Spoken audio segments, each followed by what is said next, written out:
Stop wasting time. This is your final wake-up call. Right now, as these words flash before your eyes, your life is ticking away. Each breath you take is a countdown. Each blink of an eye is a moment you'll never get back. Look at your screen time report. Those 4, 5, 8 hours daily didn't disappear.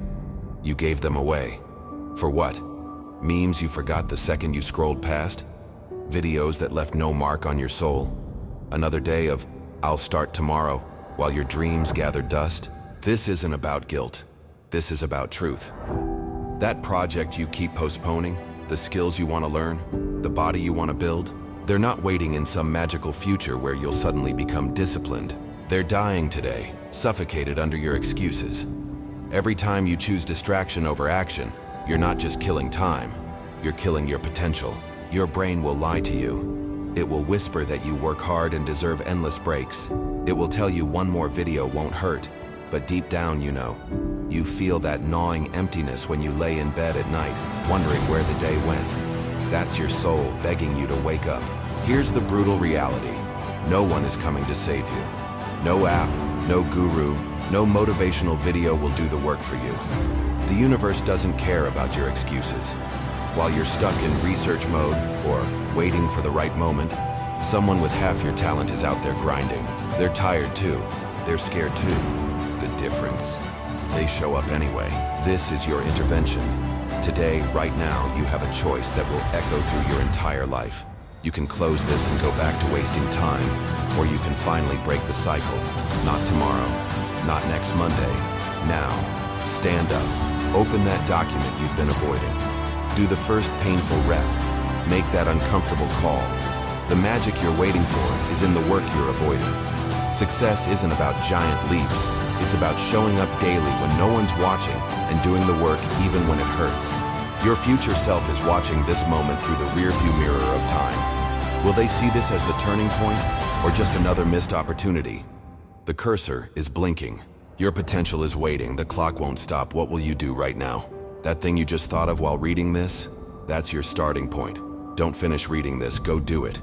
This instant. Your new life begins the second you act, not later. Now.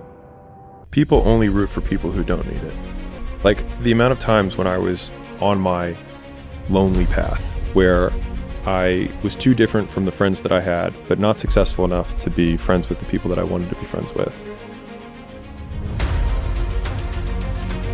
That's when you want people to root for you. That's when you want people to support you. Once you've already won, people are like, he's amazing, he's so good. But like, that's the time when you need it the least. And so you always have to be the person who roots for you before everyone else does. And it's usually a single clap in the auditorium for a very long period of time. It is a slow clap that's just you rooting for you. And that visual, I think, is one that you can kind of take because it is. People struggle to do things alone. And the path of the exceptional person is one of an exception, which means that you are not with other people. And rather than fighting that or bemoaning it, see it as an indicator that you're on the right path. Because if everyone else were cheering you on, then it means you're not in the right place, because it means you're just like everyone else, and that's not where you want to be. I think most people feel really lonely when you want something that doesn't currently exist. And so some people call that dreams, some people call that goals, whatever it is. You're trying to pull something from your mind into reality, and you want it done a certain way. And if it's not done that way, it's not what you imagined.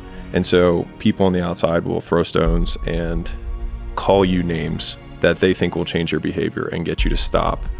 And the more I have been the person trying to pull things into reality, the more I've tried to weather and build kind of defenses against those things, so that when those stones get hurled at you by being called a control freak, or by saying you micromanage things, or that you have incredibly high standards, the answer is yes, because I want it done right the first time. Because either way, if you have enough will, it's going to get done the way that I want it to get done regardless, and it will be less painful if we just do it right the first time, because we will still have to do it, and you may have to do it 3 or 4 more times, but eventually you'll just succumb to the fact that we're going to do it this way. And I think all of the great things that have happened for humanity have been from one man or woman who had an idea and just wouldn't let people shake it from him. I think a hopeful message that anyone can think about who's in that hard period or in that start period is that it won't get harder. Like, this is the hardest part. And so if you can just make it through this, everything else is downhill. It's not that the things that the dragons are going to slay aren't going to get bigger. They are. But you become so much more equipped to slay them back. And you have so many more allies. You have people in the stands cheering for you. You have the audience. You have all of these other things that are behind you. But in the beginning, it's just you with a stick against a bear. And arguably, that fight is a harder fight to win than beating a dragon when you have a nuclear bomb and 6 nations behind you. And so it's not even like the size of the hardship, it's just also the resources and how few of them you have, and how so much of the beginning is literally burning the one thing you have, which is time. Because you have no leverage. You don't have the money to pay other people to help you. You don't have the resources to go like get someone no one can learn it for you. It's like there's a lot of the things that we care about a lot. Like, no one can work out for you. Doesn't matter how much money you have. No one can learn skills for you. And so in the early days, like, it feels so painful because you're like, you look around to see who can help you, and then you're like, fuck, it's me again. And I think getting comfortable with the idea that each of these things, kind of like Slumdog Millionaire, if you've seen that movie where I'll give you the TLDR. He goes through his entire life of randomness, and he gets on the Who Wants to Be a Millionaire version in India. And it has 12 questions to make $1 million. And from only 12 random experiences in his life that seemed meaningless at the time, was he able to answer all of the questions and then ultimately win. The skills that you develop along the way, like Steve Jobs learning calligraphy that then became Apple fonts that, transformed how we type. Those early days, that little trench winning in the weeds, oftentimes gives you these huge advantages later on because you have more context than anyone else. And so rather than lament them and hate the fact that you're going through it, remembering that these will be arrows that you put in the quiver that you're going to be using to slay the future bigger dragons. And so expecting it to be easy is what makes it much harder than it is. Every single person who wants to do something with their life and has done something with their life has gone through the exact chapter that you're going through. And it's the lonely chapter.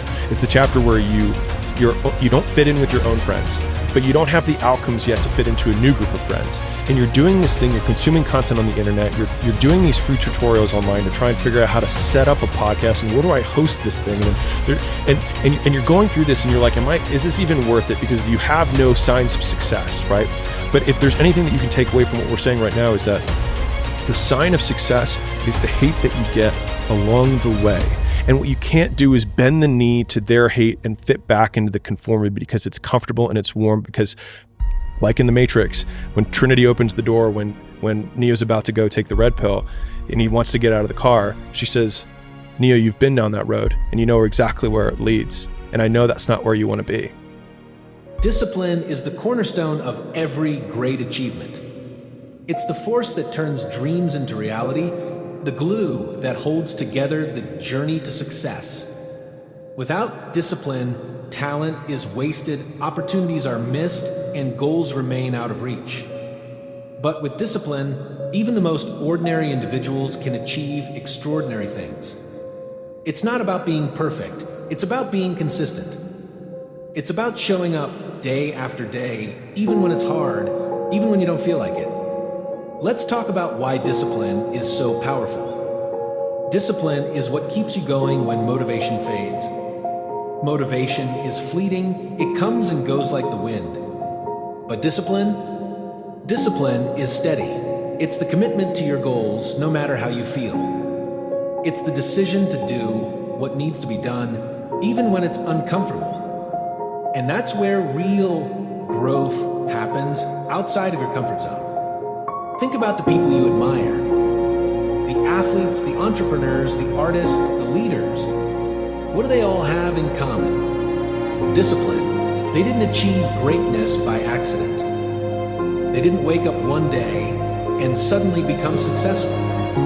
No, they put in the work. They showed up every single day, even when it was hard.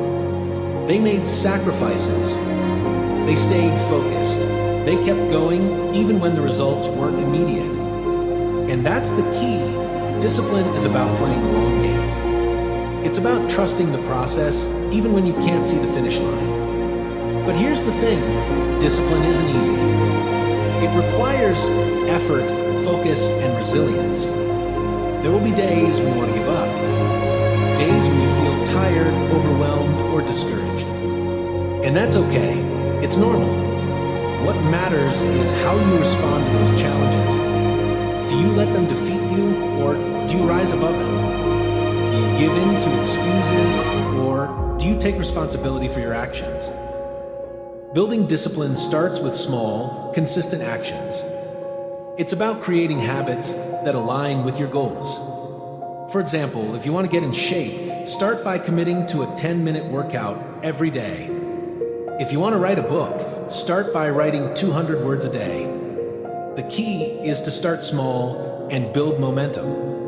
Over time, those small actions will add up and you'll start to see progress. Another important aspect of discipline is accountability. Hold yourself accountable for your actions. Set clear goals and track your progress. Celebrate your wins, no matter how small, and learn from your mistakes. And don't be afraid to ask for help. Surround yourself with people who support your goals and inspire you to be your best self. It's also important to be kind to yourself. Discipline doesn't mean being harsh or punishing yourself for every mistake. It's about progress, not perfection.